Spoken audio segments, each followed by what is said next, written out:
I want you to take a moment and imagine your perfect morning. Maybe you have a coffee and watch the sunrise. Maybe you go for a run and meditate. Maybe you spend time with loved ones. Now, I want you to think about what you actually did this morning. If there is a big difference between your perfect morning and how you used your time today, one reason could be a lack of motivating incentives. In order to perform necessary tasks, you need the right incentives. This is the same for a healthy supply chain. Today we're going to be covering everything you need to know about incentive alignment. What is it? Why is it important? Why does misalignment occur? And what are the solutions? Now, like my grandma always says, a great lesson is like a Speedo. Long enough to cover everything, but short enough to keep it exciting. So, without further ado, let's get started.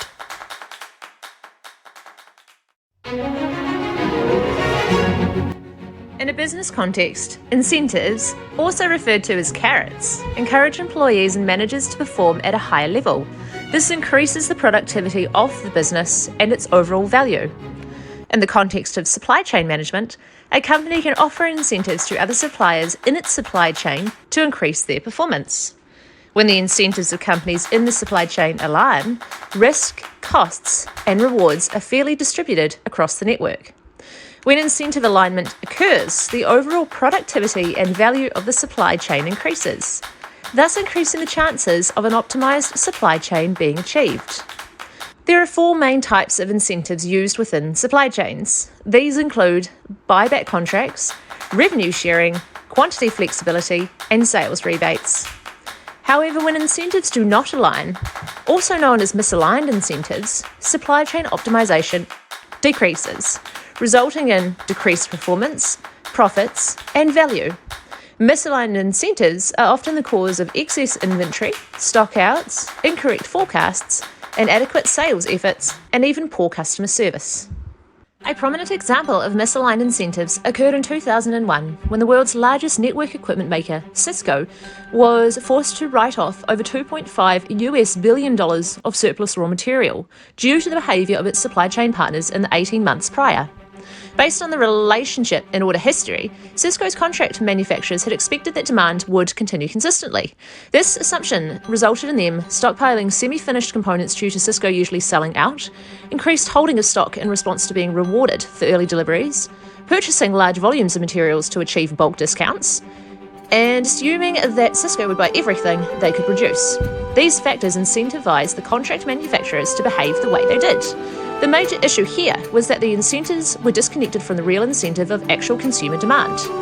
This example demonstrates that incentives did not align, as failed to factor in the changes in the real market demand driven by the actual final customers. Three reasons exist as to why incentives become misaligned: lack of visibility, information asymmetry, and badly designed incentives. Lack of visibility relates to not easily being able to observe your supply chain partners' actions. This leads to difficulties when trying to develop incentives to encourage them to change. Information asymmetry occurs when information is not being shared with others on the supply chain. This creates ambiguity, making it difficult for incentives to align. Badly designed incentives may see improvements in the short term, however become less productive and potentially negative over time. When incentive schemes are badly designed, companies can also find it hard to persuade firms to do what is best for the supply network.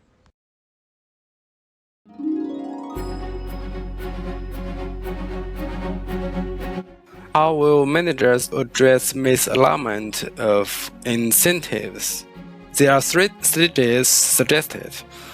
Accept misalignment exists, pinpoint underlying causes, and align incentives. Accepting misalignment exists is the first thing for executives to address the problem. Realizing the relationship between incentives and the supply chain problem is not easy. Most of executives hadn't thought that incentive alignment was a problem in supply chains. That's because they don't understand the operational details of other firms well enough to get awareness of incentives out of whack. Therefore, to address incentive misalignment problem, overcoming those mental barriers is the first step. Once they know supply chain problem could happen with an incentive misalignment, it's relatively easy to detect incentive misalignment, such as by modifying incentives of the key stakeholders. The second stage is to conduct root cause analysis of incentive problem. Also, there are various methods for root cause analysis. Role play is the one that is often used in supply chain scenario. First, senior managers are asked to identify decisions that would have been made differently if they or their suppliers had focused on the supply chain's interest.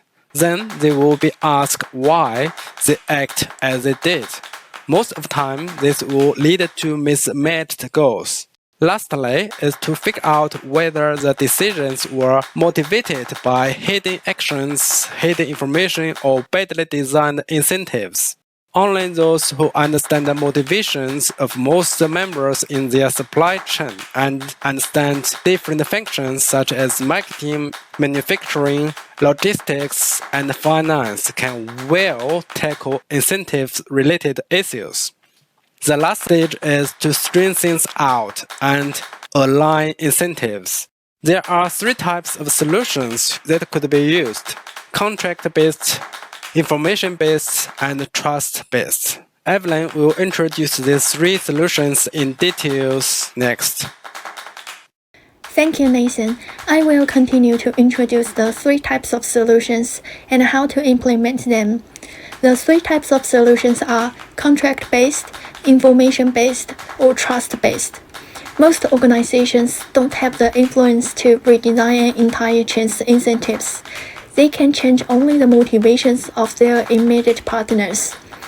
Accept that there is a problem, pinpoint the cause, hidden information or hidden action. The most effective way to review hidden action is to measure more variables.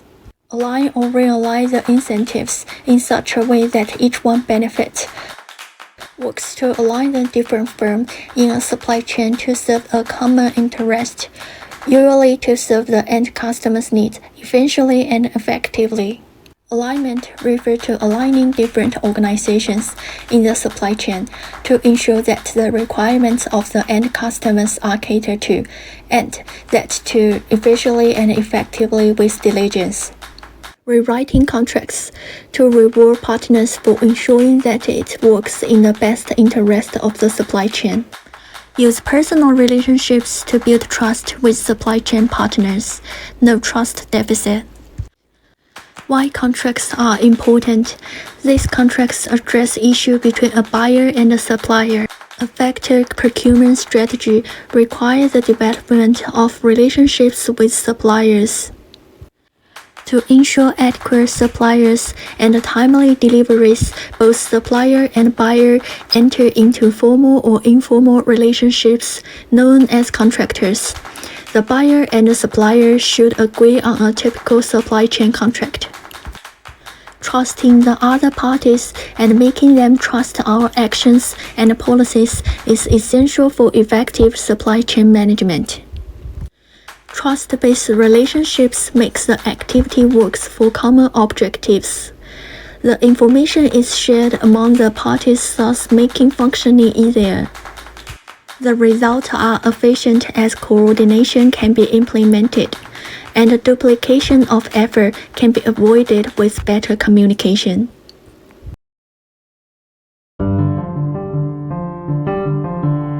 Hi, I'm Ruthie. What is a strategic alliance?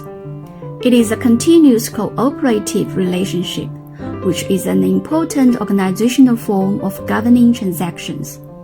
And potentially, strategic alliances can create economic value.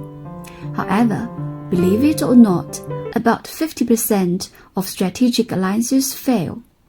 There is a large gap between potential economic value creation and realized economic value creation. The motivation for forming strategic alliances is to allow all parties to benefit from shared economic value creation efforts. However, there are also self-interested competitive motives as partners will compete to capture the lion's share of these common economic benefits. Whether strategic alliances can achieve successfully depends on the inherent tension between cooperation and competition. Partners need to invest resources, share knowledge, and work together to build synergies. But there is also a strong temptation for the participant to get plunder from the pool of common benefits for uplifting its own private benefit. For example, have you heard of prisoner dilemma? If two of the prisoners remain silent, both of them will be sentenced to 1 year, or both of them will be sentenced to 5 years if they all confess. And if any one of them remains silent while the other one confesses, the silent prisoner will be sentenced to 20 years. Guess what will they do? Another example is the assurance game, or stag hunt. The partner may cooperate to gain the highest score for mutual parties, or one or two of them choose to defect and obtain lower or even lowest points. The opportunism, miscalculation, and low performance that created by uncertainty and coordination failures might also lead to the failure of alliance. Therefore, 1.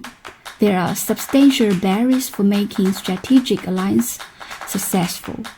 2. The right incentives are key to the success or failure of supply chain exchange relationships.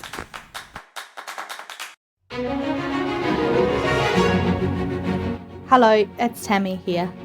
This paper brings together complementary streams of literature that emphasise the relationship of the role of economic incentives, as in economic property rights theory, and the role of interpersonal communication, as in social psychology and classic organisation theory. The paper employs an experimental methodology to examine the interplay of these two underlying frameworks. There were 405 participants who were studied as decision makers in strategic alliances, and they were tested on 5 separate scenarios to test various levels of economic and communication incentives on the outcome of the alliance. So what was the findings? Economic incentive alignment is necessary for alliances to succeed. The results showed only 10% of mixed common benefit strategic alliances resulted in successful outcomes, compared to that of 27% in high common benefit situations. Contrary to what one may think, economic incentives alone are not sufficient. The study showed that the addition of communication is necessary for successful alliance performance, as it significantly increases the rate of successful alliances. When economic incentives were in place, adding communication in the high common benefit more than doubles the success rate. In summary, the alliance partners need to give close attention to the underlying economics of strategic alliance and ensure a win-win is created for all members of a strategic alliance. Therefore, successful alliance outcomes are more likely when both economic incentives and communication are present.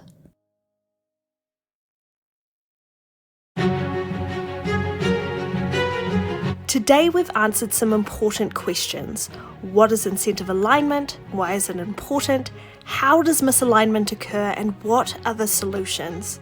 But of all these, the most important question is, how does this relate to me? Whether you're a supply chain manager or not, we all belong to different communities, different groups of people that we want to see thrive and succeed. The heart of incentive alignment is making an effort to understand others, making an effort to learn what is important to those around you, what is important to the people in your team, whether it be a sports team, a business, a relationship, or a family, and then using that information to create greater alignment and greater connection. Thank you.